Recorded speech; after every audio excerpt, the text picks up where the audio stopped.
یہی بات ہے کہ جب ایمان کمزور ہو جاتا ہے اور ایمان کو نمبر ون، ایمان کو کوئی قدر، کوئی خزانہ، کوئی دولت سمجھنے کے لیے تیار بھی تو نہیں ہے۔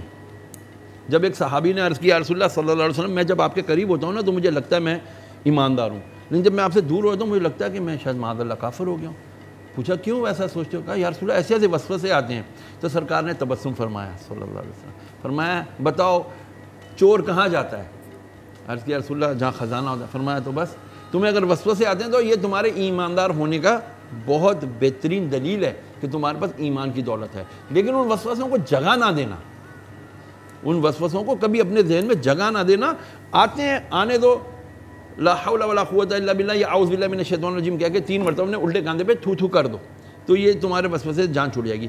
پتہ چلا کہ جب ایمان جیسی دولت جس کو ہم آج دولت نہیں سمجھ رہے، اس کے مقابلے میں ہم نے دولت مال، زر، سونا، دنیاوی تعیشات کو سمجھ لیا تو آٹومیٹیکلی پھر ہمارا کنورژن وہاں ہو گیا۔ اب ہم اسی کو دولت سمجھ رہے ہیں، اسی کی حفاظت، اسی کی طلب کے اندر لگے ہوئے ہیں۔